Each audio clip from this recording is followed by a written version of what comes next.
Okay, we're back on record at 11:04 a.m.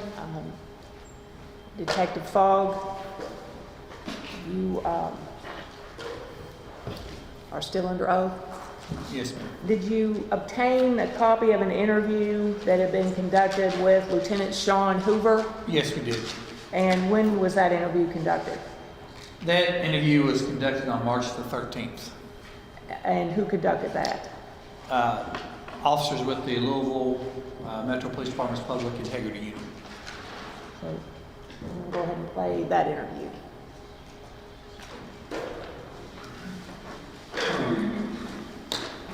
In narcotics, so then 3 years. Exact dates. We'll just say 3 years. All right. How long have you been with the department? 17 and a half years. Like you don't know.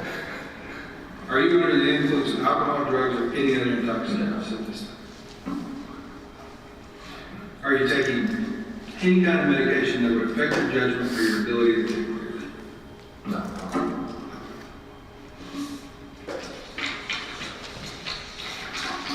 Did you sustain any injuries during this situation? No.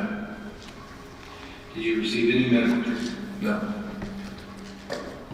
What type of uniform or clothing were you wearing at the time of this incident? I was wearing plain clothes, but I had the black, I guess, the standard typical police vest, that's, black vest and white letters for police across the front end with my plain clothes attire. Okay. So, plain clothes. You got on green pants and like a camouflage Under Armour shirt. Yes. It's like a blue Yeah. camouflage with orange stitching, I guess. And it's a black vest. Yeah, just like your standard black tactical vest. Okay. Alright. Do you have the same clothing on right now? Yes, minus the vest, yes. Minus the vest, right? Because of the statutory requirements of 15.520, I'm obligated to advise you that this is a criminal investigation, not an administrative investigation. Okay? However, you are not the target of this investigation. Actually, I tell you what, I think I'm going to switch to a different form, and I think I'm messing with it. Just because of the nature of the situation, I'm going to go ahead and just read you your rights, so that way it's all covered. And there aren't any problems. I'm not trying to. Okay, yeah, no. Just with that, I would like to talk to Steve, I guess, because I was just understanding this is a regular statement, so. Yeah. Nothing against you guys, it's just. No, I apologize. I realized I grabbed the wrong form. No worries. My name is off tonight. No worries. That's not. Yeah, we got to do it. Like this morning or something, like, I apologize. Before I even got any further, I was like, oh, I'm going to be ready. So, Steve? Yeah, if something, I can just ask him outside if it's good. If he don't have to be here, then I'm cool with it, Yeah. but I just. No. It's I grabbed the wrong form, and I completely screwed up. We have to actually do it. Okay. Fair enough. But he didn't say nothing about us, so it's kind of like. Yeah. I'll be right back. So, sit tight. Okay, thank you.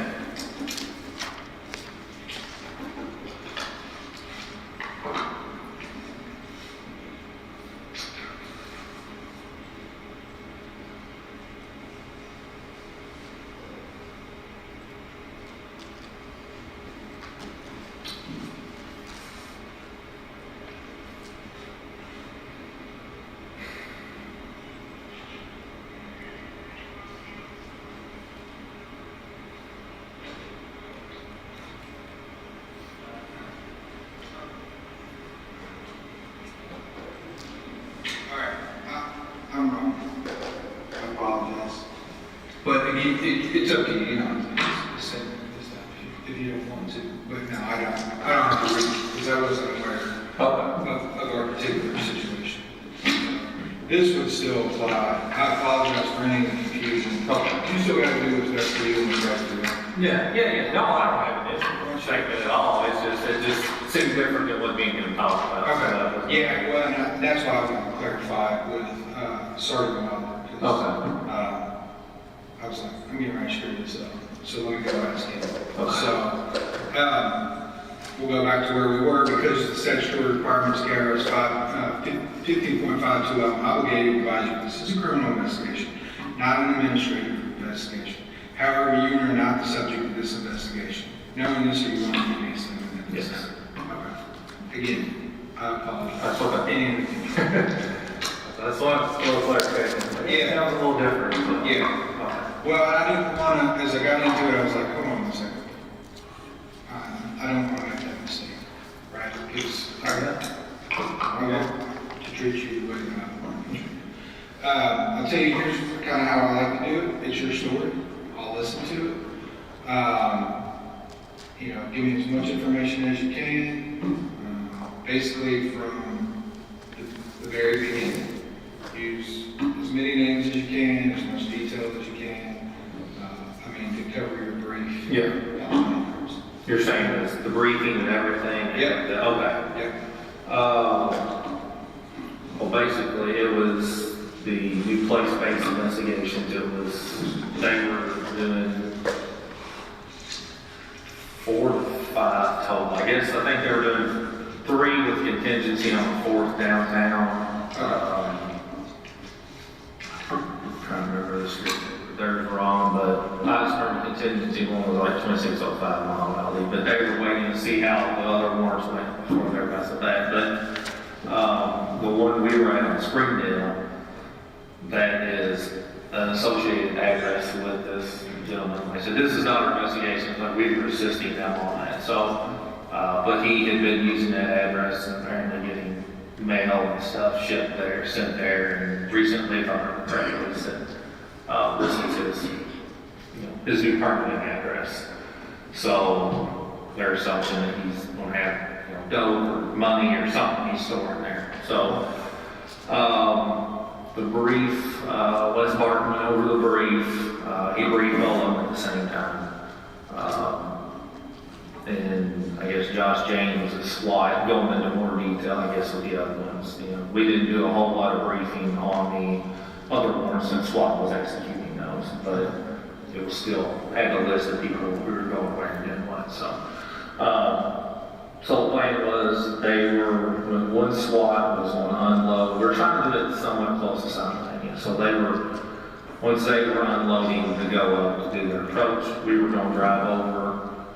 We met at, I can't remember the name of the church, it's right there, I guess half a block south of St. Anthony's, right by the liquor store. We parked and met up, and then EMS was there.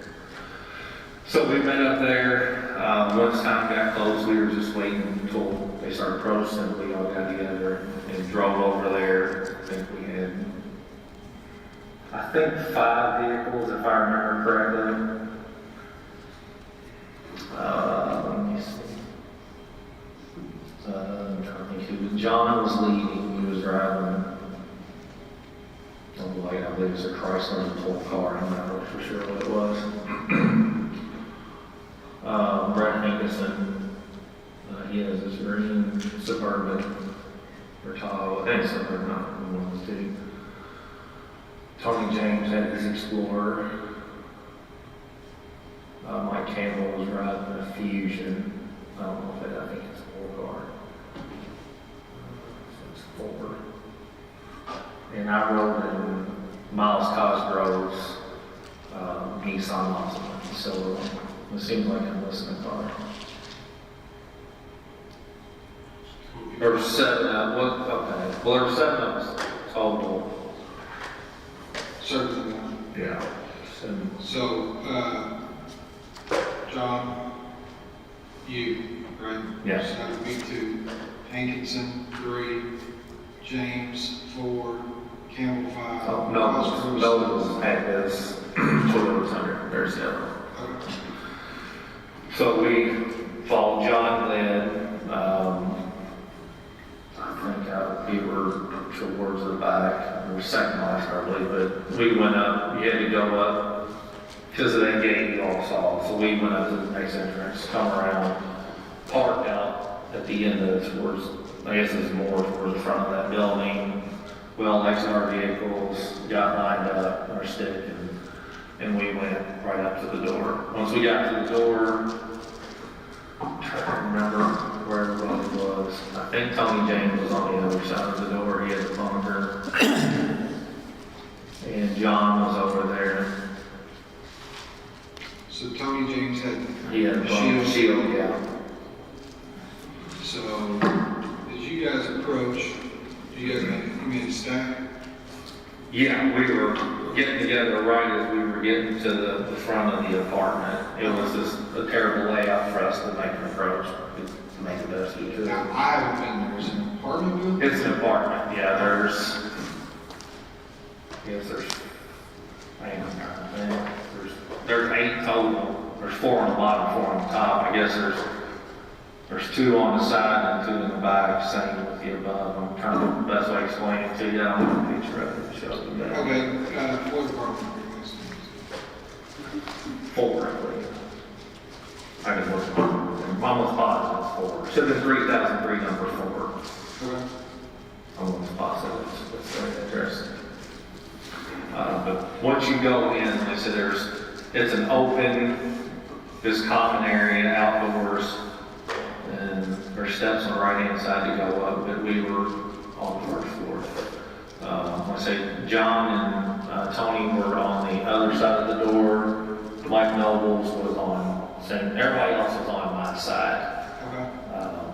And Mike Nobles was, the Wrangler was on that side. And I think, if I remember right, I think Brett was covering, there's patio doors on the outside.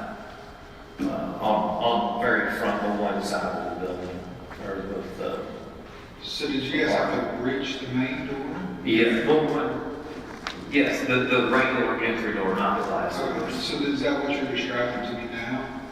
Yes, when you go in, there was the main door you enter, and out front they had like glass sliding doors. If I remember right, Brett was covering those while we were at the door doing our knocking. So we were set up ready. It was actually no knock warrant. We didn't execute it that way.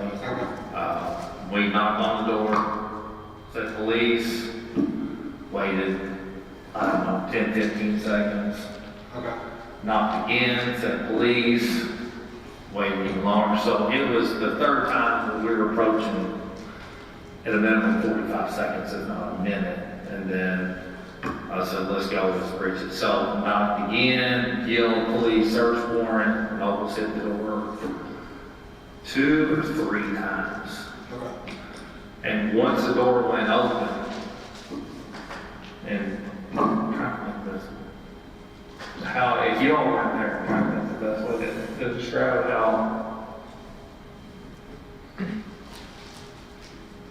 I mean, basically they were on the other, I think we'll take it so you can have an idea of what I'm explaining.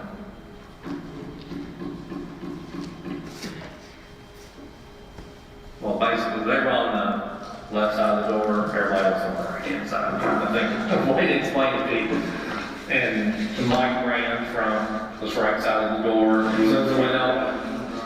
Yeah, I guess that'd probably be easier. I'm just trying to look on video. I'm trying to think of the best way to. So this is Springfield. So parking spaces, and then there's like a sidewalk. And then this common area is just like a square, and this is like the bigger, I think the apartment's basically split like that. So there's 1 apartment here, 2, and 3, 4. Well, the numbers aren't right, but that's kind of central layout. And the door to this one was right here. So there was Tony and John were on this side. And I know Mike was there. I was here, I believe Brett was there, because there's glass sliding doors at the front, and Brett was covering that. And everybody else, I guess, Campbell and Coster, they were on that side as well. So it's an inward open. Yes, I believe it swung that way. I believe that's the way, I mean, it's swung in left. Yes, the inward swing. Do you think it opened inward to the? I believe so, yeah. So Mike, once after the third hit, and second or third hit, it opens up and John steps over and into the doorway. I mean, he's still probably 5 foot away, but steps into it to try to get to see what you can see. I mean, it was dark in there. As soon as he leaned over, you hear gunshots coming out of that apartment. I don't know how many, because during that time, I heard the shots, John goes down, and he said something like, fuck, I've been hit, or something like that. I couldn't tell, and I could see he'd been hit in the leg. So, at that time, Tony, I think it's how it happened, because I don't know how I got into that doorway and got him out without getting shot. I believe Tony stepped in with the bunker to shield. Well, when John went down, I saw that he did return some rounds. I don't know how many. I just knew John Manning. When he went down, he was going down, he was returning fire while he was laying on the ground. And at that time, Miles come in front of me, and that's the last thing I grab John, and he's stumbling, trying to get, I'm dragging him, but he's used his legs kind of, so we're getting him out of there. And basically getting out to the parking lot and getting behind the first car we can get to. I don't remember what it was. So we were just basically doing parking space and bike vehicle. I can tell you anything about it. But we got him there trying to assess his injuries.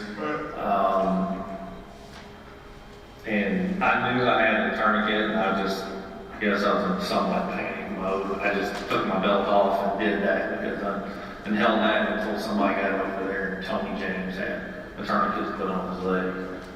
Because all he tells he had one bullet wound in the upper thigh. And he was bleeding, I thought, a substantial amount, but I mean, of course I had all over me, but it was also in puddled water sliding. It could have made it look even worse, but I mean, he was definitely see blood either way. So we tried to figure out the best way to try to stop the bleeding. So after that, we were able to move him again to the back side of another vehicle, which I believe was a civilian vehicle. I think it was a white Toyota big SUV, I believe is what it was. And also, I wanted to go back to something I forgot. When we were knocking the first 2 times, neighbor from above us come out and was like, "What are y'all doing?" Like looking down at us. So he heard us upstairs even knocking. And Detective Hankerson told him to go back in the apartment. He kind of wanted to argue. He's like, "Get back in the apartment." So the guy finally went back in the apartment. That was his white SUV is out front. He was dropping something off and he was trying to leave when all that happened. So, trying to think anything in between there. It's such a blur. Got him out. I said to the behind one of these vehicles that was part, I believe, was a other private citizen vehicle. I believe that may actually be where we got the tourniquet on. Was out there. I think I had to belt it first just to get me away from everything. And we got him back there. That time, patrol officers were showing up. Whichever one got to me first, I don't know which one. It may be the other kid that's here when we ran to get him, I'm not for sure. But they gave me a knife, so started cutting John's pants and trying to see if he had any more injuries or if he could have passed through. Because he kept saying, turn up here, but I think it's good to tourniquet. After that, it seemed like forever, I don't know. EMS, they come back. It seems like they left because I don't know if they were blocked by that gate to go around and come in the other way. And I think we got all of them to come back. Miles Cosgrove, his Nissan Altima was right there, or somebody got him pulled up. I don't know who was driving it. Me and another officer, it was, I'm not sure right there, I can't think of his name. Ran the gate. We got John up onto the back of the Altima, and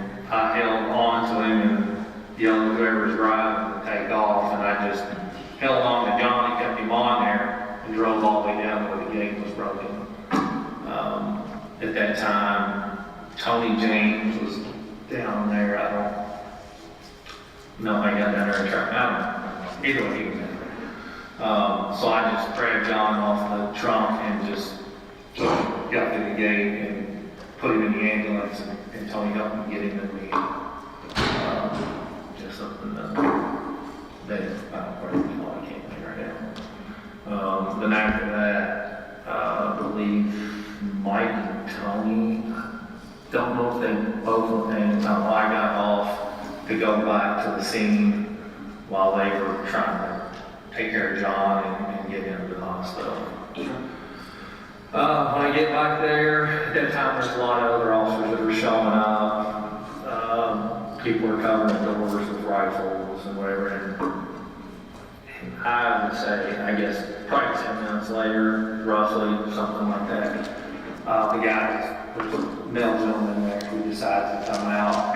So they talk him out. Breonna Taylor talked him out, got him all the way back up to the cars, and K-9 also assisted as well because the guy was really slow walking, didn't want to come out. So K-9 assisted with that. And he makes some statements. I can't remember much of them. I'm sure with all the body cameras that the officers there, they should be able to pull them up. But he said something about there's a woman down inside. He said she was the one shooting. He said she had a 9mm. He believed a 9mm. And he was taken into custody and put in a patrol car. I don't know where he was transported or whatever. They were just getting him out of there. And then during while this is going on, we were also calling for SWAT to come back because there was an armed suspect in there. This is before the guy gave himself up. I'm sorry, I'm back a little bit. So we started calling for them to leave the warrants they were doing down on the magazine to come back and help us, because with, given the situation, we weren't going to walk back in there, so we were waiting for SWAT to come back and check the apartment cleared. And they found, so there was a female down inside, but that was it. I didn't ask her about weapons or anything like that. I just asked them, what casings were there, because I was assumption it was a rifle, like somebody was shooting. I mean, I know we're in close quarters, but it was so loud, and I don't know who said it. Somebody, a rifle, so I think he's got a rifle. So I don't know if it was AR-15 or what, but somebody said rifle. It may have been John, I'm not for sure. But as far as none of us stepped foot in that apartment. With the incident, SWAT was the only one to go in there. So you guys never actually made entry? We never made it in. In my opinion, we were ambushed. They knew we were there. I mean, all the neighbors knew we were there upstairs. They were coming out to see what was going on, and they were waiting. So I'm not just kind of running back there, so bad. Yeah, I got down for a little bit. You're fine. Yeah, you're doing a great job. You really are. So I'll just run you back through it, and then we'll kind of, anything I miss or whatever, feel free to jump in at any point in time that you want to or whatever. I just want to make sure I fully understand it. So I guess this whole thing is you guys were doing place-based. It sounds like a bunch of search warrants at the time. As a result of some investigation. It was all one investigation, multiple search warrants. So you're not the lieutenant in charge of that unit, correct? No. We were assisting they needed bodies because they had so much going on. And because you're in narcotics, you guys search warrants all the time, right? So this team that you work with today, do they work for you? Some do, some used to. Well, let me think. They could fall to. I think every one of them, other than Mike Noble, either works for me or worked for me before we did the reorganization. Okay. So it's just kind of a hodgepodge team, I guess? Yes, it was, you know, they needed bodies, we showed up and kind of just, Was that a volunteer thing? yes, yeah. So you guys volunteered to show up. Where did you guys do the brief at? CID 701 West North, at our office. Okay, the narcotics office? Yes. Okay. So you guys do the brief at the narcotics office. Were these supposed to be simultaneous? Trying to keep it reasonably close, not necessarily, we were one and we're waiting on SWAT to make their approach. And so we knew by the time we drove from there, parked, and there approached it, they were already in there. They wanted reasonably close, but not, you know, No. super silent. Okay, I got you. Not like some big suit. Right, and being the other end of town. So what did you guys know about that target that you guys were going to? All that we knew is it was a female in the apartment, I believe it was an ex-girlfriend. I say, I guess you gotta assume anything when you're, you know, in search warrants, but it was for a search warrant, it was considered a law risk one. I mean, as far as, Okay. it was mainly looking for, you know, any kind of documentation within that address and also the narcotics or cash. I mean, he was connected to that address, but it wasn't there. Who's he? I cannot remember his name right now. No, it's fine. Was he the main target? There was 5 associated with that case, and I believe it was the main one, the associate of the main guy. Okay. But like I said, there were 5, that's the whole network type. Like, you know, so. I'm assuming there was an actress then? I believe. I say that, but I did not see one. So, I mean, I guess that could be an error on me for not asking that question. Okay. I guess under the assumption that it was low risk, they knew the history. I assume they did. But based on what you were briefed on, you felt like it was low risk. Is this something? Yes, I felt it's I'm just easily capable. Yeah, nothing outside our capability. How long have you been doing Well, I've been in narcotics, I guess, about, 3 years, right 3 years, and then I also did 6 years, 5 years of the flex unit, and then also sergeant of the First Division Halo for a year. So you served 15 warrants. Yeah, quite a few. So you probably have a pretty good idea of what's high risk, what's low risk. Correct. When to make the appropriate call to who. and Correct. when. And given your position, you're probably very, I would assume, and that's just purely an assumption on my part, that that's something that you do quite often, and you know the fact what goes on a matrix, what's considered so-and-so, who to call, appropriate. So you guys get briefed up at the CID office, you guys roll out and you meet, basically like a staging area. Yeah, church. I can't think of the name of it. It's just south of that liquor store at St. Anthony's. I can't think of what the name of the church is. Gotcha. But in close proximity. Yes. Okay, it's St. Anthony's and what's the closest? It runs off of St. Andrews, which, you know where St. Andrews and Blanton is? You know where the YMCA is off of, that's almost, okay. Say Dixie and Greenwood? Okay. Well, I guess it would be St. Andrews there. Just, if you go, you drive right past the Frisch's there, and I'd say it's probably a mile and a half tops up there. St. Anthony's would be on your right, if you're coming from Dixie. So you guys stage, say, okay, these are the vehicles we're gonna take. Before you guys stage, have positions already been assigned as far as? Yeah, we had, there's a list on the board, yeah, we kind of went with. Is that all still on the board? I would assume. Okay. I would assume that hasn't been touched since we left. Okay. All right. So everybody kind of gets us basically in the assigned position Yeah. to breach your. Yeah, and for that, the first 3 were the main ones, and after that, it's kind of fluid, you just kind of, we're getting up there together, but if the back few right order, it wasn't a big deal. The main 3 were the first 3. So. Okay. So,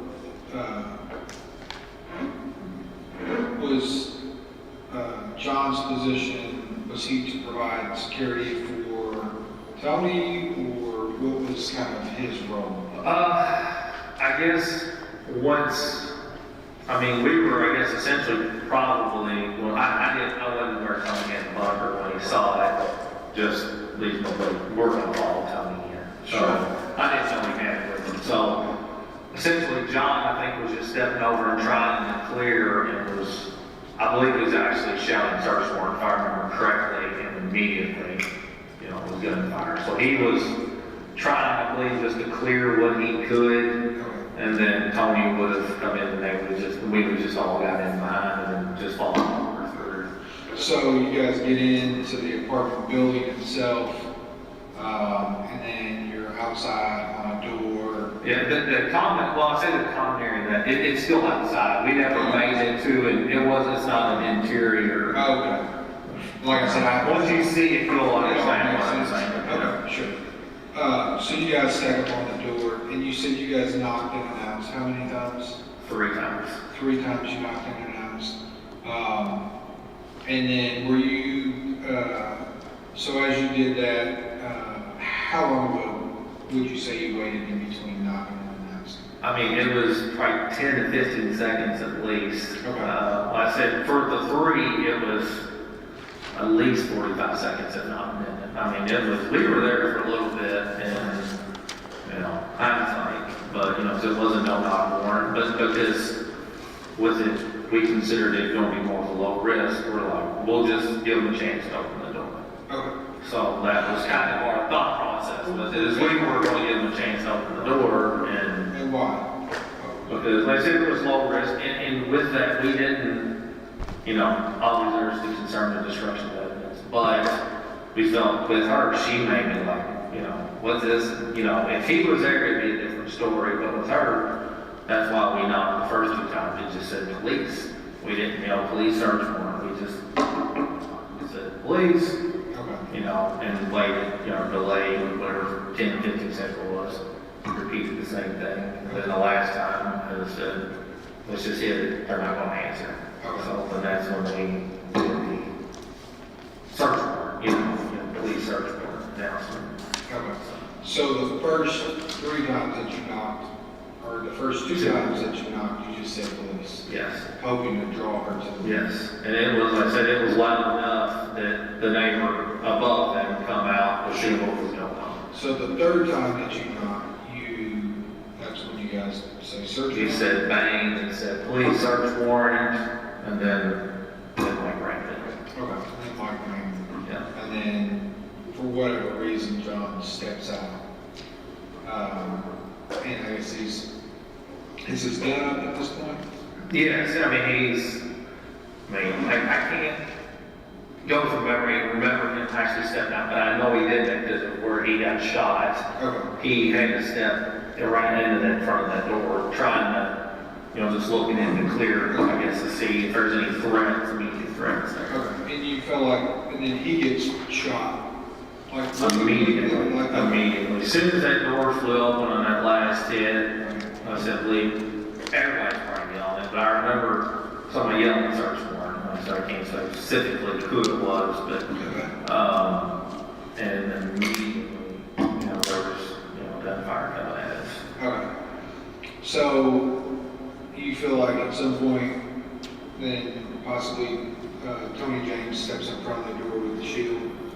I'm assuming that to get John out of there and he not get shot, that probably had to happen because John was kind of in the open and I was in the open. Okay. And like I said, Miles stepped in front of me trying to address a target and I grabbed John and and after that I was just dragging him, getting him out of there. I heard a bunch of gunshots. I couldn't tell you, where they're coming from, but they were pretty loud, so. Did you see anybody else shoot? Because I did not see anybody. John shoot, right? Yeah, John. I'm sorry. John was the only person I saw shooting. He's the only person that you saw shoot. Okay. Anybody else tell you that they shot? Did you I believe Brett and Miles did, but like I said, Brett that's, Hankinson? yes. Miles Cosgrove? Yeah. But I didn't, see anyone shoot up. Because at that point, I'm dealing with John and Ray, and so, like I said, I'm just hearing, I heard everywhere. But as a lieutenant, at some point in time, you asked that, I'm guessing that would be a guess. Yes, I was checking to make sure they were okay, you know, and make sure they were fine, and you can tell they were a little more shook up, and that's why, you know, It's completely understandable. yeah. Oh, yeah, completely understandable. So, you guys, after that happens, it sounds like it kind of settles down a little bit, maybe? As far as like, that initial burst of violence. Yes, once we got out into cover, it was quiet. And then, so you immediately start trying to render aid, you do all that. Once John gets down to EMS, you then turn your attention back towards the scene. Yeah. When you get back to the scene, I believe you said that you saw people have rifles on windows and the door. Yeah, those were, the patrol officers that showed up. Sometimes during that span, I don't know, there were quite a few, obviously, in that situation. So obviously, it sounds like they're trying to contain it. Yes. And so as that is happening, a male comes out from the inside. Yeah, it was, you know, and that's just like, it's so hard to determine time with everything that's going on, but I would say it was a minimum 5 to 10 minutes. Okay. A guy decided to come out. I was down the way and I heard him, I believe it was Brent Hankinson that was addressing him. Okay. And he was like, something to the effect of, there's a male coming out, and then basically talking about, and the guy walked extremely slow, just small. So it took forever for the guy to get back there. Okay. And then I said, K9 said, and I can't remember that officer's name for nothing, but he had his dog there, and was like, come back, you know, to me, or at least the dog, and he picked up the pace after that. He got back a little quicker, but he was being covered by multiple fires that point. Do you remember any of the faces or names of anybody else that you saw out there? No, the bad thing is, they're also new, like, during that incident, no, I mean, I talked to Major Shai and Lieutenant Randall afterwards, but I don't know if they were there when the guy come out. I mean, other than, you know, the group of guys out there. Okay. I don't remember, there was a bunch. Okay, but you remember the K9? Yes. Okay. Yeah, I can't remember his name for nothing. Okay. It may come back to me or something. Can you describe it for me? He's white male. I want to say his hair is kind of a little spiky in the front. I know who the guy is. I recognize him. It's not somebody I've ever talked to, but I recognize who he is. Kirk? Wasn't Kirk. Nemo, Jeremiah Nemo. It may have been Nemo. Is he kind of taller? I mean, like 6'1", 2-ish, something like that, maybe? Yeah, that's him. Possibly Neat. I believe that's who it was. He was out there when I went to see him. And, Then, if he was the ones out there, that's more than First it likely. was Jeremiah. so you turn your attention back towards the apartment. You see it's now covered down, and this guy ends up getting talked out by Brett Hankinson, who was with you guys, and then with the assistance of a K9 officer. Do you remember who all went into the apartment? I don't know if anybody went into it. SWAT did. I don't think that I saw, I'm 100% positive, none of the narcotics people or CIA people went in there. I think somebody in your guy may have done a walkthrough or something. I don't even know if they went in. I know they were over there by the door. SWAT, I think, were the only ones that went in. I don't think any other officers went in. Not that I'm aware of. Because with that, potential armed suspect, we were just holding the perimeter and letting SWAT come handle that. Okay. So, after, I guess, Dave's SWAT ends up getting it cleared, Yes. you were there for that? I was there, yes. Okay. So SWAT gets it cleared, and then kind of run me through what happens from there. I guess just chain of command starts showing up. Yes, I mean, during that time, I contacted Major Barbara to let her know that she already knew at that point. She was like, I'm on my way to the hospital now. Okay. I guess she probably got the command page, I guess. But I tried to call her whenever, as soon as we got John in the ambulance and gone, I immediately called her. Right. As far as command showed up, I said it was Lieutenant Isaac Manor from the 3rd and Major Shot. They were out with a barricade subject and everything, so they went from that to that. Okay. Colonel Judah showed up. Okay. Trying to remember who else. Did you tell anybody about what happened? What do you mean? Did you talk to anybody else about what happened? As far as like, did you share the whole incident? Did you share? Well, I talked to Major Burger Okay. and let her know what was going on. Okay. And that was basically up to the point of where I think got John on the ambulance. I don't think the guy had come out yet. He was still in there Okay. at that point, I'm pretty sure. I guess, let me say it like this. Other than informing command of what happened, Yeah. did you talk to anybody else about it? Anybody else, like another peer or something like that? You know, so like me and him are peers, Yeah. say, you come up and you're like, man, this is what happened. Or, Well, I mean, we had other guys from CID showing up that work, they're currently in my, I guess, and good friends of John. So, I mean, that's the main thing is just kind of explain to people like, man, I think he's all right. This is kind of what happened. Just getting the gist. I didn't go through like a detailed, anything like that, but I felt that that was something I should inform them. I couldn't be like, sorry, we'll talk later. I mean, that's a good friend of theirs that they've worked with for years in our guy. So, I felt somewhat I was obligated, but in order to comfort them a little bit, so they knew what was going on with their friends. okay. So you didn't like cover like in depth detail or anything like that? No. I was just saying, we were making entry and man, we were getting fired upon and we drove John out of there. And that was kind of just it wasn't obviously nothing detailed like this. It was, of course, I'm running around, having calls major and stuff like that. I didn't really have time to sit around and conversate a whole lot. Right. Doing basically what you think, right? At that point, So, yeah, I guess.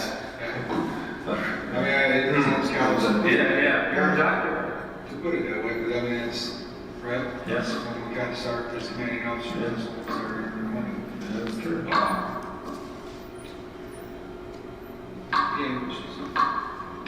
You mentioned SWAT guys when they kind of cleared it. Yes. You don't even know their names.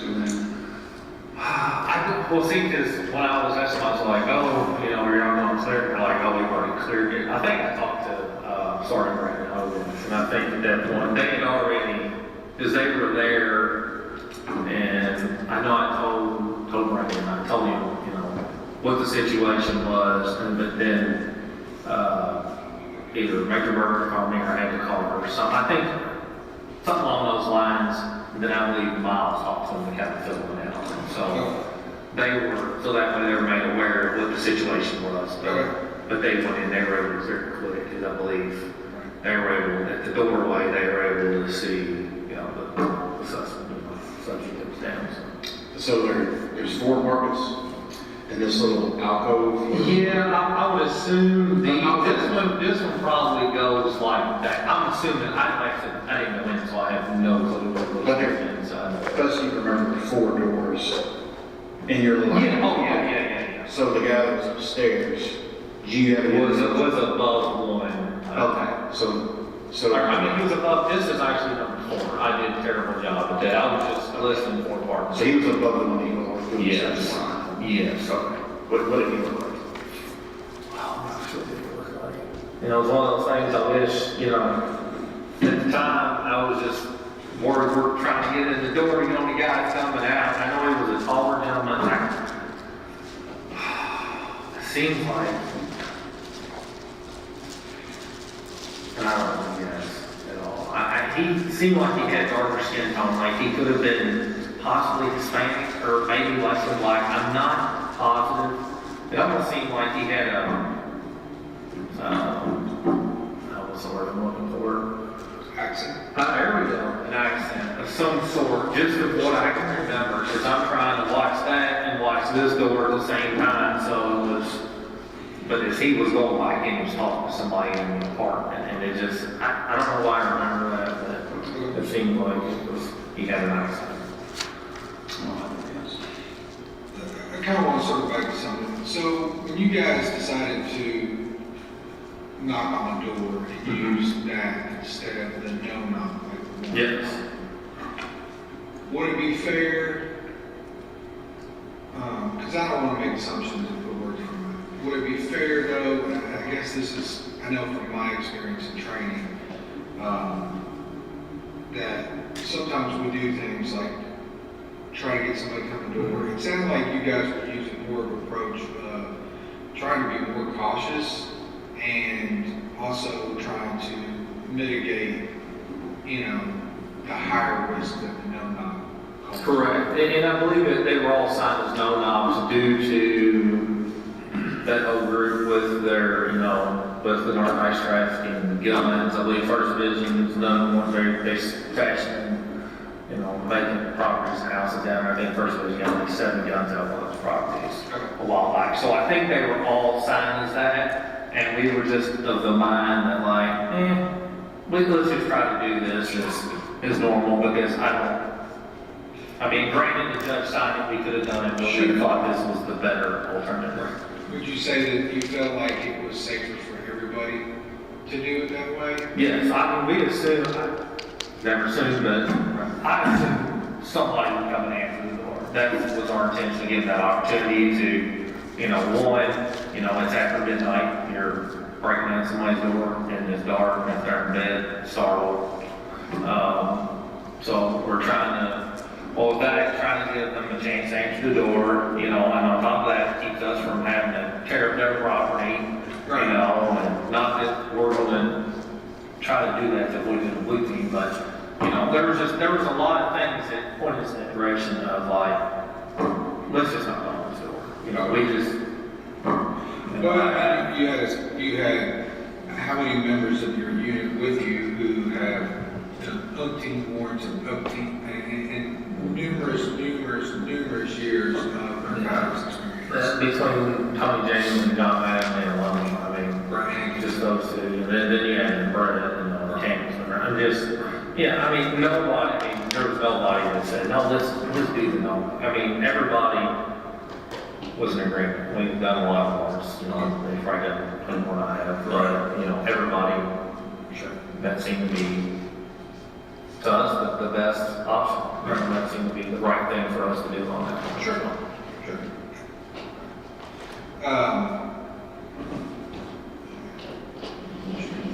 One other question. I'll tell you what we'll do is, do you have any objections if we have any further questions tomorrow or day after, if we, you know, contact you, reach out to you, and, you know, follow up with you? Do you have any objections? No, I don't have issues with that. What's the number for you? 502-744-4253. That's my personal. 744-4253? Yeah. Are there any questions we have not asked you, or any other information you have that may be beneficial to this case? No. Okay. Is there anything you want to state for the record before we? Yep. Is everything you've told me the truth to the best of your knowledge? Yes. Will it include the statement, permanent time is going to be 0?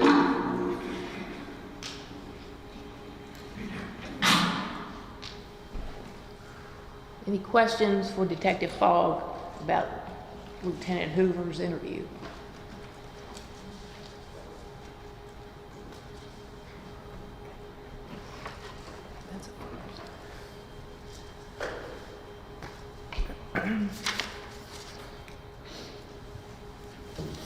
The process of your investigation. Yes, ma'am. One question.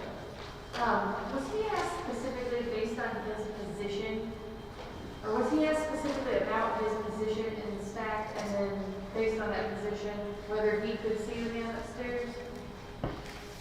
I think he said at the beginning of the interview, he talks about he's at the rear of the stack, or toward, not complete rear, but he was behind Mattingly, James, But did he say he was and under Cosgrove. He mentions hearing him, and he mentions he couldn't really tell exactly what he looked like. He said he was light skinned.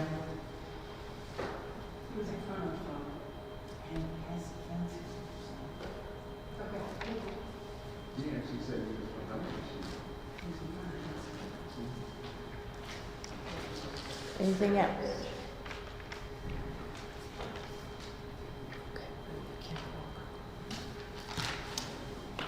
Did you obtain a copy of recorded interviews that had been conducted with Kenneth Walker? Yes, ma'am. And when were those interviews conducted? Those interviews were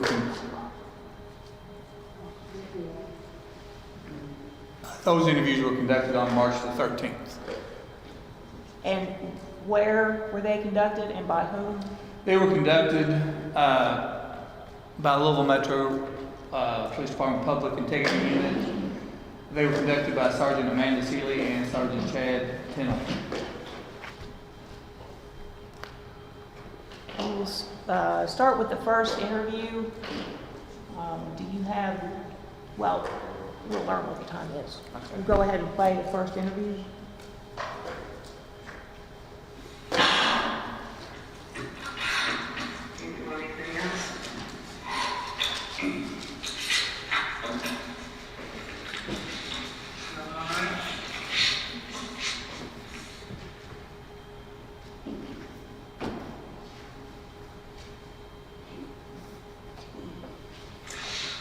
So do you know who we are? We're the Public Integrity Unit. We investigate officer-involved shootings. So we're here just trying to find out what happened.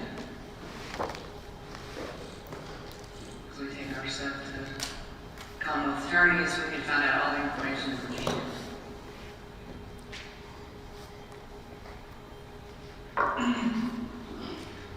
So you were asked about your parents earlier. Talk to you about your dad. Are you close with your dad?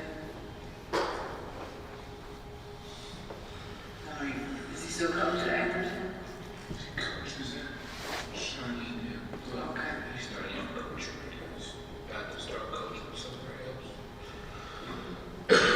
Atherton Hagen Boots.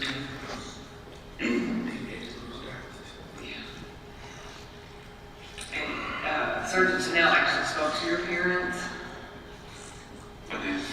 So, we both knew that everything we know at this point, which is, pretty much in the early stages of the investigation, right?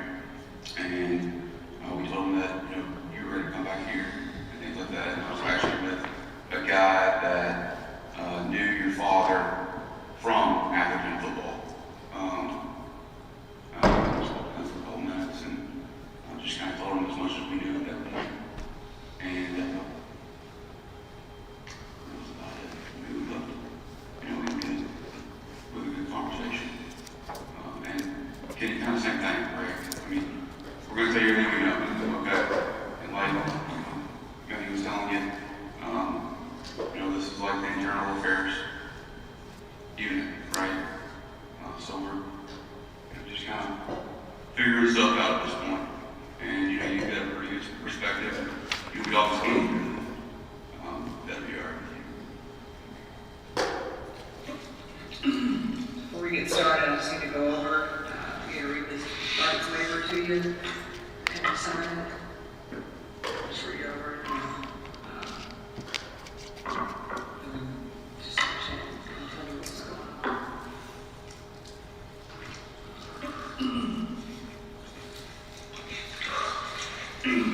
This is Amanda Seeley, Metro Police Department Public Integrity Unit. Also with me is Sergeant Chad Tennell, BAU Office 3672 Taylor Boulevard. Today's date is March 13, 2020. Thursday, current time is 03:53. I am here with, is your name? Is it Kenny or Kenneth? Kenneth? And last, middle initial? Okay, so Walker, the third. Okay, what is your date of birth?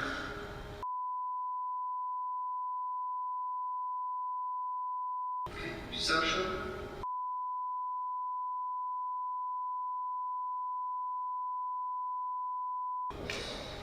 Do you have a home phone or cell phone?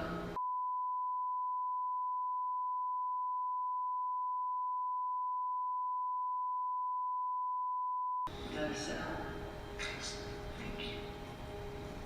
Where do you currently reside?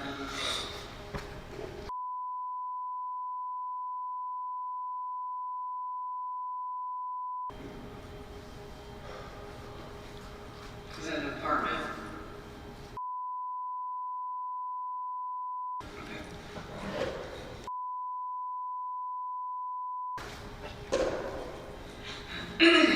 So we're here about an incident that occurred at 3007 Springfield. 3007. That's 3003? I'm sorry.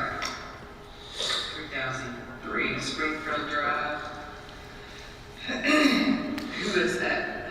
Whose apartment is that to you?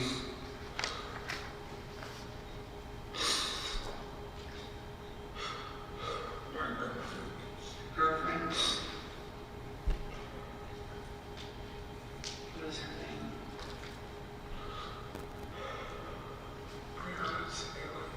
Breonna Taylor?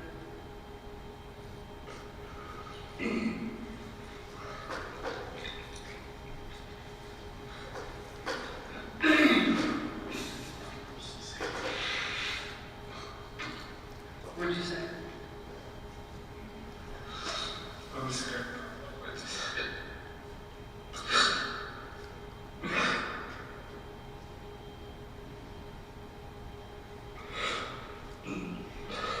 We're just trying to find out what happened.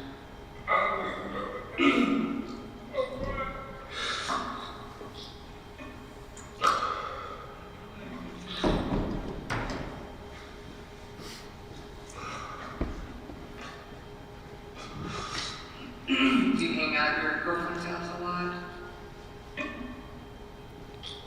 Yeah. Just when she's off work and stuff.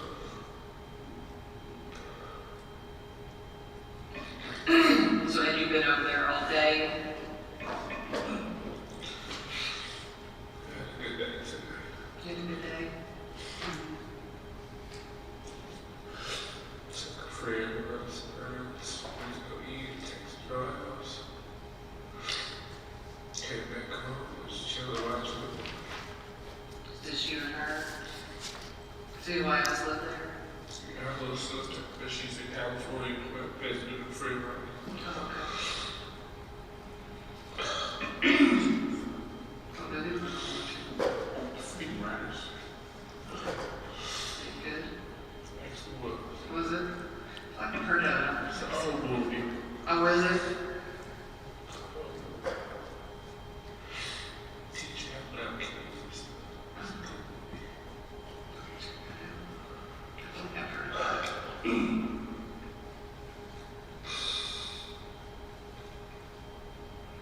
So did y'all finish watching the movie?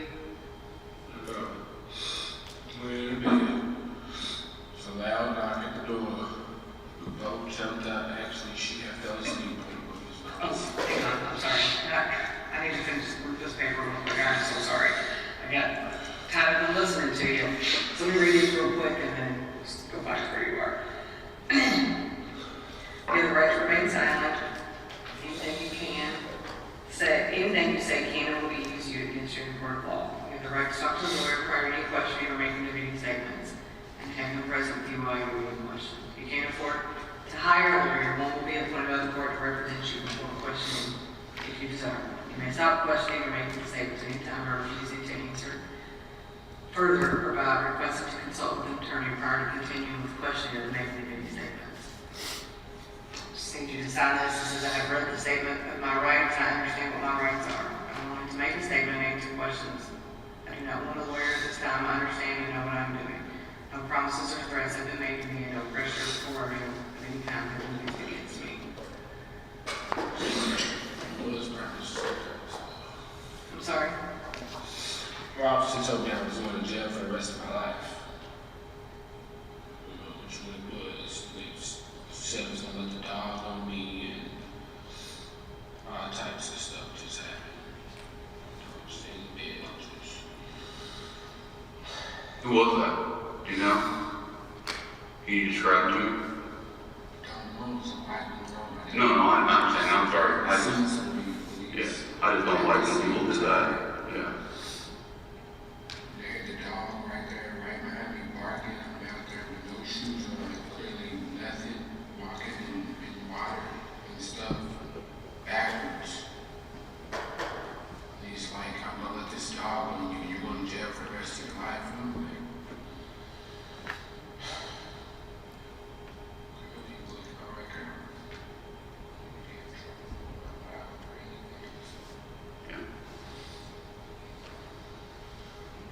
Was it, you know, it was an officer in uniform? Yeah, definitely officer in uniform. It's the first one I came in contact with. Well, they had body cameras and stuff like that. Okay, and we had ways of doing that. So yeah, and we'll watch them for the body cameras. And he asked me, were you hit by any bullets? I said no. He said that's unfortunate. Yeah, that's not. Exact words. That's not appropriate.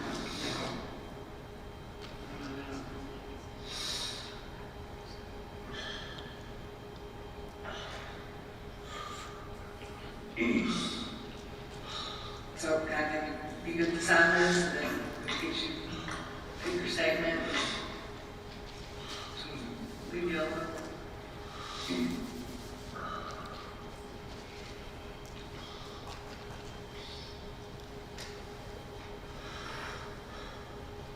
Just wanna know what happened.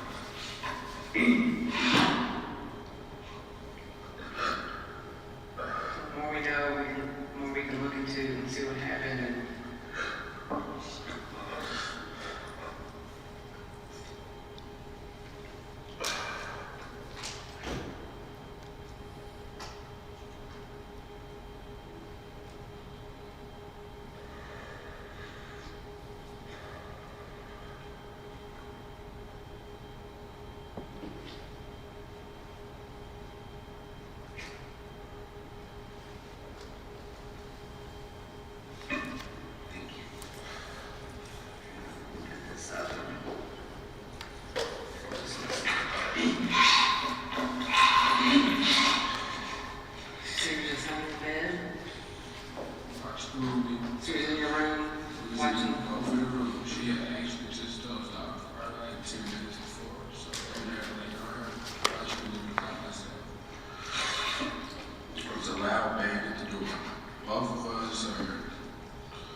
So we like, what the heck? We both get up, start putting on clothes. The other knock at the door. She's like, "Who is it?" Loud at the top of her lungs. No response. So I'm like, what the heck? So then I grab my gun, which is legal, like I'm licensed to carry everything. I've never even fired my gun outside of the range. I was scared to death. So she says that there's another knock at the door. She's yelling at the top of her lungs, and I am too at this point. Who is it? No answer, no response, so anything. So we like, what the heck? We both just see what happened. Grab the nurse, saying he's on even mine, it's hers. So we both were just putting on something to go answer the door and see who's knocking at the door. It's late at night. So when we come out, when we get out of the bed or whatever, like walking towards the door, the door comes like off the hinges. So I just let off one shot, like I still can't see who it is or anything.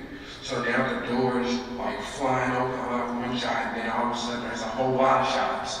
And we both just dropped to the ground, and the gun like fell like right over there. And I because I'm like scared to death. Like now we're seeing lights and stuff. So I'm something, okay, it's the police, and there's a lot of yelling and stuff. So they're just shooting, like we're both on the ground, and when all the shots stop, I'm like panicking. She's right there on the ground, like bleeding, and yeah.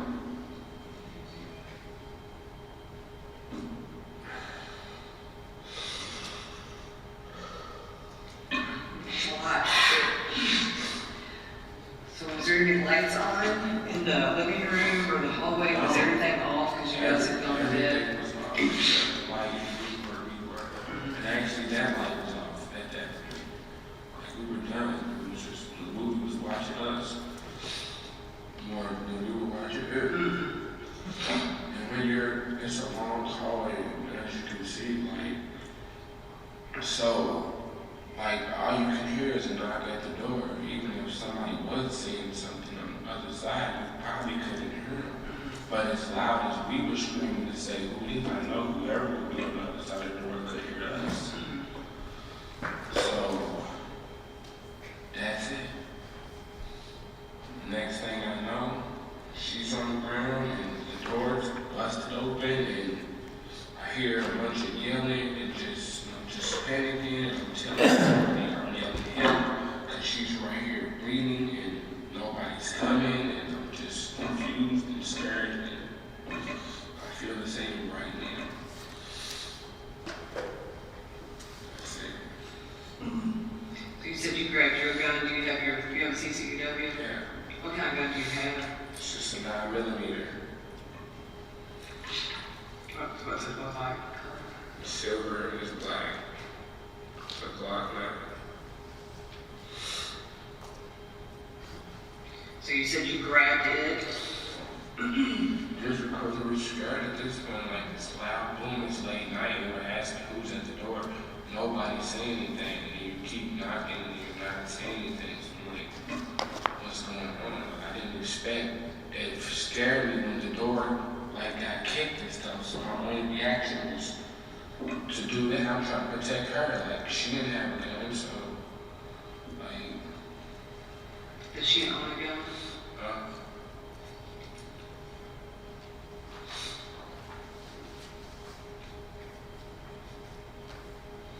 So did both of y'all step out of the bedroom? Were you in the hallway? Yes. Didn't even get all the way down the hallway to the door before it got kicked. She literally got shot right at her doorway in the house. We both literally stepped out of her doorway and then they came down the door and I left the shop in the hallway next to each other. Okay. So then they just start shooting 10 shots. Where did you go then? I just dropped on the ground, right next to her, where I dropped on the ground. There's a room to the left when you come out of her room. So there's a wall, right here. So when I just dropped on the ground, I scooted over, but I'm trying to I didn't know if these shots, where they're going or stuff, I'm scared. I've never been that close to somebody shooting a gun. unless it's in a controlled environment, such as at the range or something. So I'm like freaking out. I can't register anything that's going on. So She just started at one. yeah, just one. That was just the one. I don't know who's coming to this door. The door just got kicked out the hinges, so I'm scared. One shot, boom, and then there was a lot of shots, so I just dropped And what did you do with your gun when you dropped? I kicked it up under the bed. I told them other officers, because I didn't know what's going on at this point. I'm just scared, and if they did, I'm thinking like somebody's gonna like come in, because I'm now noticing it's the police now, because I hear them yelling and stuff after the door's already been kicked down, after I'm yelling for help, and she's right here on the ground. So I didn't want to be like thinking I'm trying to be, do something. If they come out, I just want her to get help at this point. Like, I don't even care what happened to me at that point. Like, she needed help. And all of that was for no reason. And nobody still said anything about what they were even doing at the door, because I know for a fact they could have been coming for either one of us. Like, there would be no reason for that at all. And that other, I don't know who he was, but he came and told me there was some type of misunderstanding or something like that already. An officer told you that? Yeah. And the police car on the ride over here, we pulled over in a parking lot somewhere, and the guy came to my window and he was asking my name, and he was like, first thing I said to him was she lied? He was like, well, we'll talk about that when you get to where you're going. Lost it. And he was like, just wanted to let you know right now that all of this was, they had a misunderstanding or something like that. To me, it seemed like they realized that they were at the wrong place. So this person in uniform? No, he wasn't. He was driving like a silver SUV.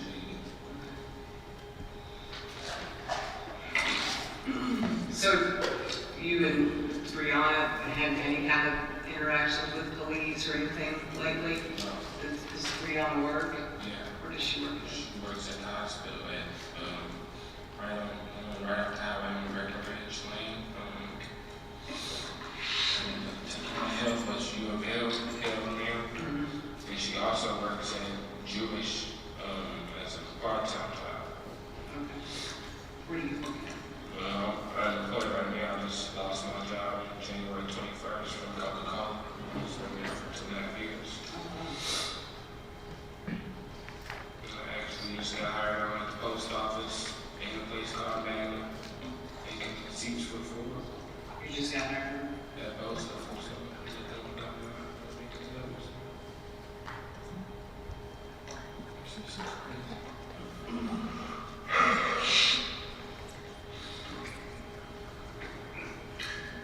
Kenneth, what do you want to be called for? Kenneth is my name.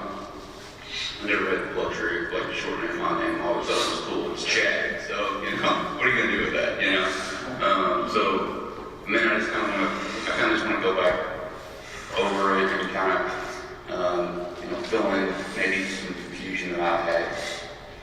So these like loud bangs in the door, and people are yelling, who is it? Who is it? That kind of thing. How many loud bangs there was? So first it was dun dun dun dun dun. Okay. Like, what's that? So now we're getting up putting on clothes. Yeah, y'all are dead. Yeah. Getting up putting on clothes. Naked, pretty much. Yeah. Okay. So we get up, all right, I'll probably get my pants on. Mhm. She probably gets some pants on and it's nothing like dun dun dun dun dun. She's like, who is it? Right. Like loud and Still in the bedroom? Still in the bedroom. Because we're trying to get decent to go into the door, Right. wherever it may be. Is the bedroom that first bedroom on the left down the hallway, or is it on the right? I didn't make it all the way down there. It's all straight back. Straight You back. come in the door, Right. you just keep on walking straight and you get the end of it. Okay. It's all the way down the hallway. Sorry to interrupt you with it. So after that second loud bang, where she's still yelling, who is it? Like I said, I grabbed the gun. Sure. So now we got enough clothes on. I still didn't make it even put shoes on or anything. I don't have anything. So, Yeah, no, I said it, yeah. so after I grabbed that, we start walking towards the door to go see who it is. Another loud bang. Well, not really, I don't even know if it's another loud bang, but the door is coming in. When we got to the doorway to go see who it is, the door is coming in. The doorway, like, in, like The down. doorway, no, we never made it past the room. The bedroom doorway? We never made it past the second bedroom in the home. That's on the left, there's a bathroom to the right if you're coming from the room. We never even made it like mid-hallway. Okay. So you never made it past the bathroom? No, if you saw where her body was at, and I saw before I left, there was holes in the back wall, like of the hallway. So you can see exactly where we were at, like coming to the door. Right. But as we're coming to the door like comes off the hinges. Okay. Like, but you can't see anybody though. Like when the door comes off the hinges, it's happening fast. Like it was like an explosion. Sure. You know, so boom, one shot. Then all of a sudden there's a whole lot of shots. We both dropped to the ground. But I just hear her screaming. Mm-hmm. You know, Did you shoot towards the door or just like up in the air or like towards the ground, really just Right. like warning shots. So if it was somebody that run off or something, you know what I'm saying? Just like somebody's at this point, somebody's breaking in the home. Like we don't. Did you see anything when the door come off the hinges? Did you see anything at that No, I couldn't see anybody. It was dark. There was no lights out there. So all we hearing is these loud booms. We're seeing who is it. Nobody's seeing who it is. But then the door gets kicked in. Where were you at? Where was she at? Where were you at when that shot was fired? So say she was right here Right. and I was right here. Is this the other bedroom door? This is the other This would be bedroom the door right bathroom. here. So be the bathroom and she's standing right And, here. and your all's bedroom. We is just back. we just came out. She really came out first. But she was kind of like next to me, so I come out. Sure. And then the door gets kicked in. So I'm right here's the other room. She's right here. So it was one shot, boom. Then the door's flying open. There was a whole lot of shots. So we both dropped. Right. But when I drop, you know, I'm right here closer to this room. She's dead in the middle of the hallway. So any shots coming in don't have any choice to go right there. So are you right-handed? Yes. You shot with your right hand? Yeah. So did you shoot before the door flew open? Yeah. Well, like, it was all in like one motion. Mhm. As it flew open, like boom, boom. Like, it was like simultaneous. It was kind of like that, like a boom. Yeah, not really. I feel like I aimed down. Aimed down a little bit. Yeah, like, cause I wouldn't, of course, I don't need to kill anybody you know, if I could just get you out of here just by you hearing me. So, Did you hear anything, any other words? I mean, was anything being said at all when the door flew open, or No. did you hear anything? no, just the door coming open, and at that point, they're shooting and she's screaming. And I'm on the ground, my feet are kind of into the other room at this point. So when the shots are going off, I'm scooting, like, you know, and like I said, so when I let off the shot, and I dropped to the ground, the gun dropped like right here, and that's on the ground, I kicked it like that with my foot. Into that other bedroom, Yes. underneath that bed Yes. there? Okay. Yes. Is that her sister's room? That's her sister's room. Okay. She's not here right now, she's in California, so thank God she wasn't here. At what point did you realize there was police?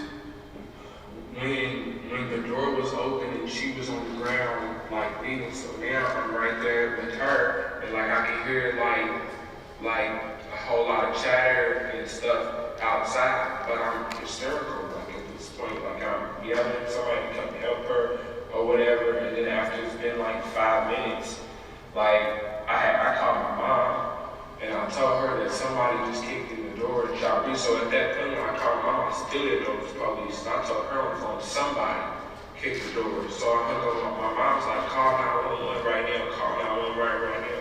So I called 911, and I told them what happened. I'm still not knowing it's the police. Cause then I called Breonna's mom. I hung up on 911. I told her my name, and I told her what happened, and I told her where I was at. Then I hung up and I was like, I gotta go. So I called her mom. I called Breonna's mom, and then I told her what just happened when I was on the phone with her. that it was the police, because now they're yelling like, come out, come out. And I'm on the phone with her, so while this is all, I'm still yelling help, because she's over here like coughing and like, I'm just freaking out. But I'm on the phone with her mom now at this point. So they keep yelling, come out, so I'm like, okay, it's the police. So now I'm like, okay, so I'm coming out, whatever. I still on the phone with her mom. Before I stepped out, I yelled to them, I'm like, hey, I got my phone in my hand, like, I'm unarmed, like, you know, so I come out. And I like, you know, I'm like this, they're like, put the phone down, so I put the phone on the ground. You know, just like this, and they're like, telling me to walk backwards to them or whatever. So I just start walking backwards, and I'm like, there's something that was blocking me or whatever, that was telling me to move out of the way, and like, the dog is barking, and that's when I got close to the edge, and the dude was like, are you hit with any, did you get hit by any bullets? And I'm like, no. He said, oh, that's unfortunate. And then that's so he had the dog right there. I don't have any shoes. I clearly have nothing in my hands, anything. I'm walking backwards, and he has this dog right here barking like 3 feet behind me, like the dog is going crazy. And he's like, if you don't, if you don't get down or something, you know, I'm doing everything they're asking me to, slowly and surely, like, I'm like scared to death, and I told him like I'm scared, like, and he was like, if you don't get down on your knees, I'm gonna let the dog go. I'm gonna let the dog go, and I'm just like, please don't let the dog go. Like, so I finally get down, and then they come and they put the cuffs on me and stuff, and then they walk me away. And that was it. That was the end of everything. Where did you put your phone down at? Right in front of the front door, and her mom was still on the phone while this was happening. What's your phone look like? It's got a red cell phone case on it. So iPhone 11 Max Pro.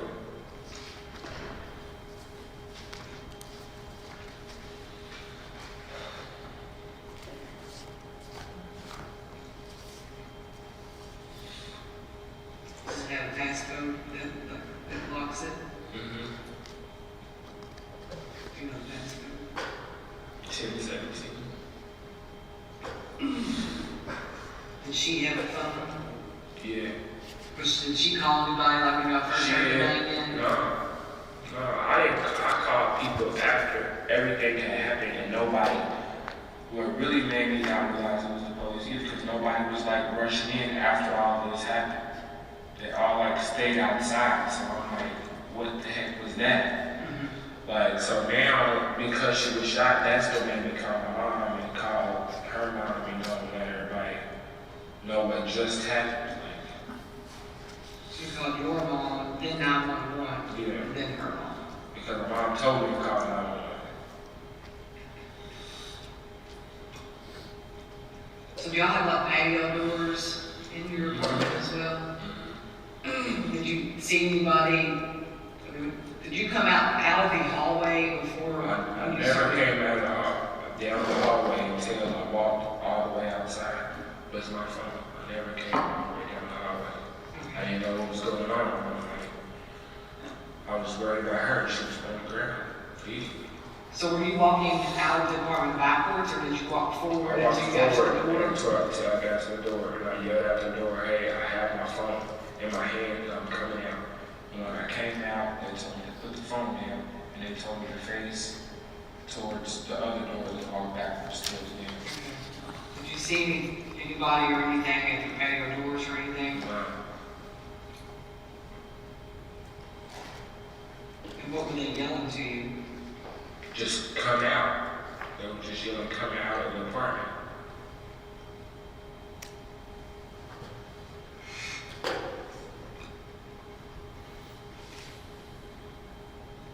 So once the door flew open, you never saw anybody's?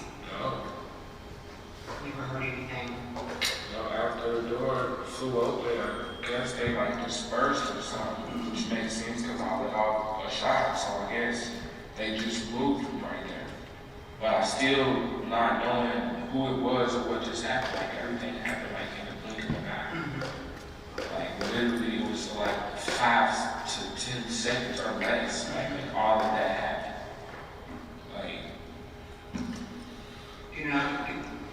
idea how many shots you heard after you fired your number? Like 10. Yeah. It had to be at least like 10. Like, it was a lot of shots. I seen for sure on her, I was right there with her, like, I don't even know, like 3 holes on her leg, then on the wall, like right behind where she was, it was like 4 holes on the wall. You know, like, it was a lot of shots. So you said when you guys were laying in your bed, you grabbed your gun, you keep your gun like next to you in bed or? No, like it was just like on the floor, I think, like in the holster. Just there, because I carry everything, I got a holster that's supposed to be inside. I got my pants on me at the end of the day, whenever I come in the house, whether it's her house, my house, whatever, I'm just gonna set it something. I don't have any kids or anything, she don't either, so we didn't have to like get put up or say anything. So.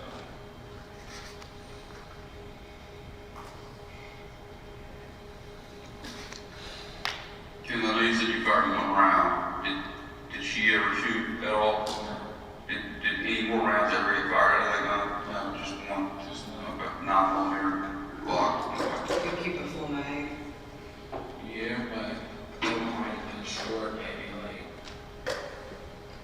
2 or 3. Only because last time it was rained, I used up all my bullets, so I only had that couple bullets. I just had them in there for just in case. How many do you think you had? I can't really say, like I just check it all the time. Right. Because I don't expect to be using it. So as long as I have more than, 2 or 3, that was fine with me, because it shouldn't take me any more than that. Right. Do you always keep one in the chamber? No. No, when I got up, I put one in there because nobody was seeing who was at the door. I never keep it in the chamber because once upon a time not pulled over, but the police kind of put bonuses when I had first. Well, I didn't even have a gun license yet. And, no, I did get pulled over actually, and I had one in the chamber. The police told me, he said that for future reference, they took my gun or whatever, and they took out the clip, and they ran my ID and stuff, and then they came back, and he was like, I never hand anybody guns back. So they threw the clip in my front seat, and they put the gun in my trunk, and he was like, for future reference, never keep one in the head, because that's a charge or something, like 10 or something like that. So since then, I never even keep one in there. So. So you don't I don't know how true that was, but I mean, it made sense to me, so I'm like, I don't want any problems, so I just want to keep my empty. So you don't know how many you had your clip? I say maybe like 7 or 8. It only holds 10 plus 1, I think. How long have you had your gun? I think it was like a year and a half. It was 2. You go to the range a lot? No, I've only been to the range like 2 or 3 times. I only shot Eggman in the range. Once, actually. Do you have other guns? Well, I did, but I only had one other one, the AR-15 pistol, like the small one, but I had the same color. So. So you don't have that gun? So is there any other guns in her apartment? So the sister doesn't have one that we can't be aware of? She's She's only 2 years old. Definitely. Don't have any guns. And then Breonna's never had a gun before? It's supposed to be given.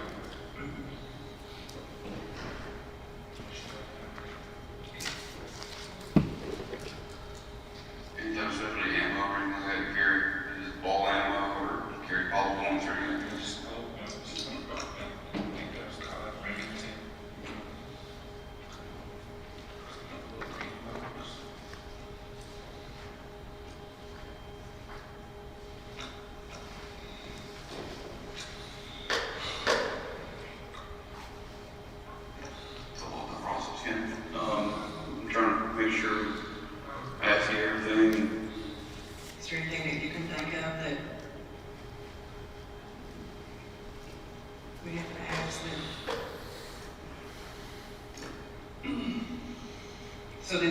actually talk to a dispatcher when you called 911? Someone answered?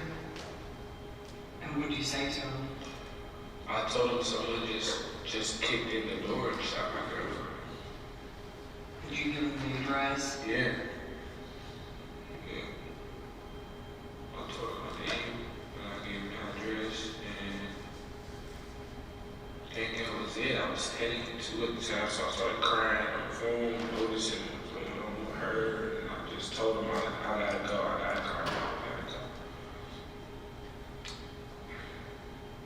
So was there any sounds in the apartment that would be picked up, you think, that was going on at that point while he was on the phone with 911? Maybe TV, because the movie was still on. But nothing from like outside in the hallway or the door, or I don't think so. no one yelling?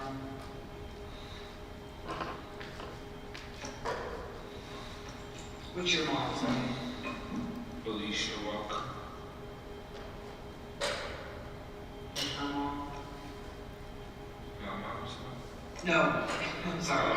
Sorry. Breonna's mom. Tracy.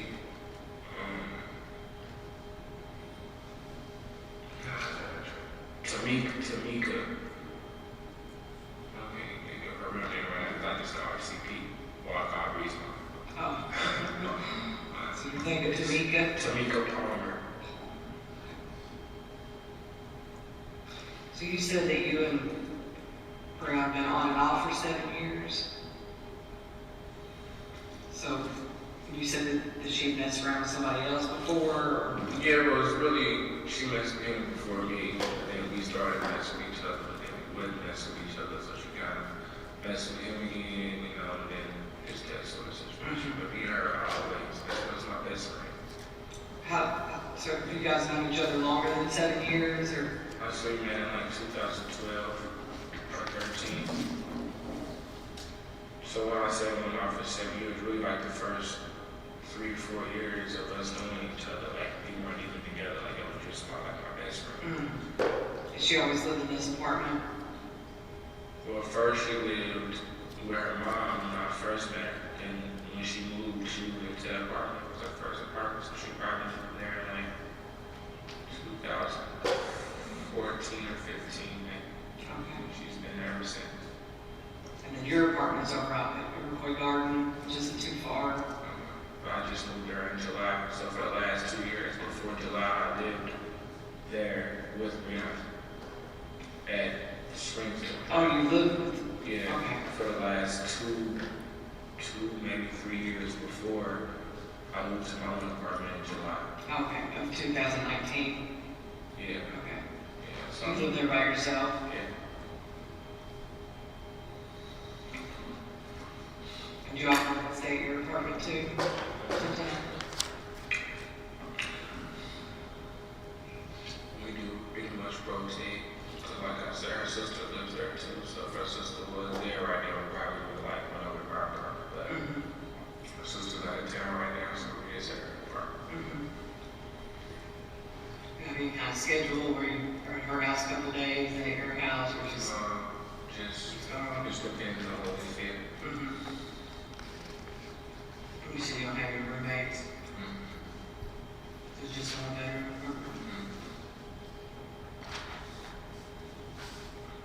Did she have anything over at your house? Toothbrush, a flat iron under the sink. Girl stuff?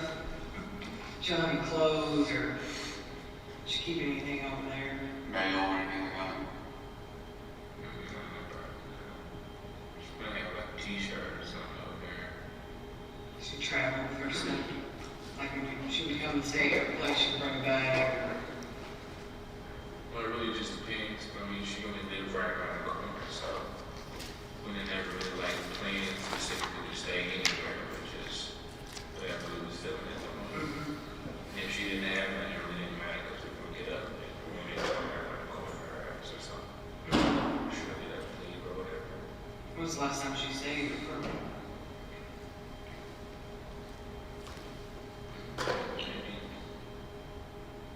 Maybe like a week ago.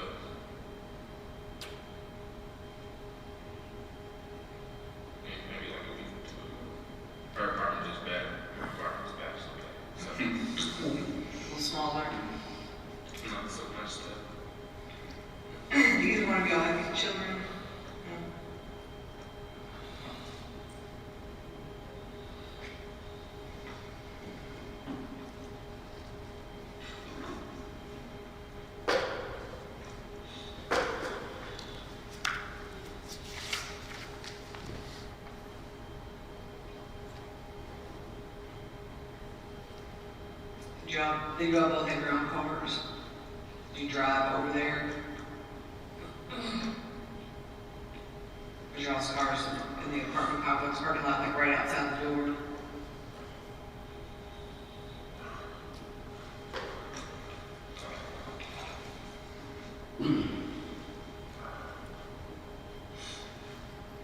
What kind of parking here? 2014 cars. What about hers? Just got the cars. She, The 2019 Charger RT.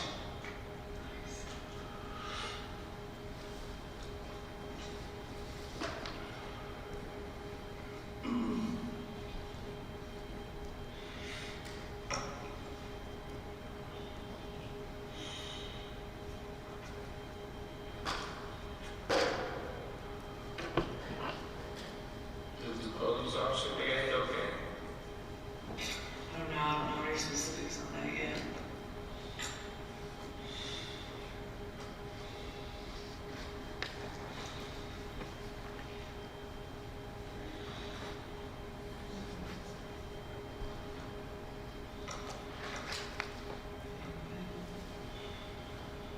Yeah, let's take a break for a minute. Is the name?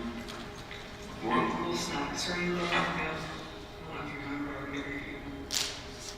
We'll go back in about 15, 20 minutes and kind of talk a little bit more. I just want to take a break for a second.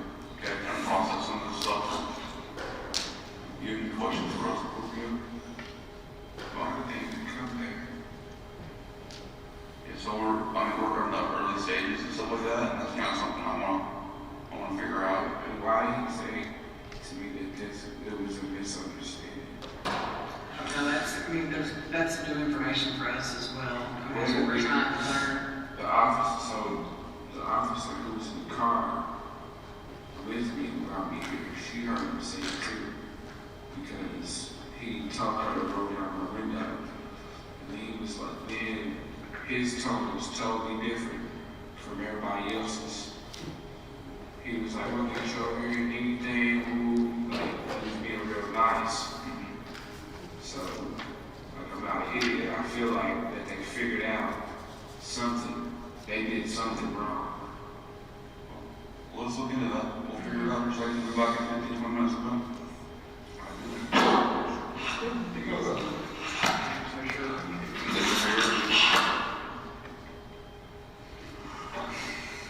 Give us a second here, buddy. Let me make sure the restroom's clear. So we'll get it figured out, okay?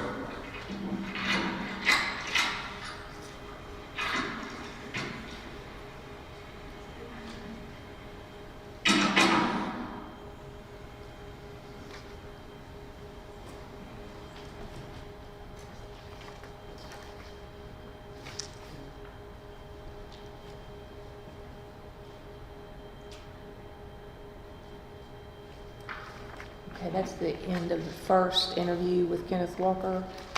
And so we're ready to go off the record now because lunch is here. Lunch is here. Lunch is here.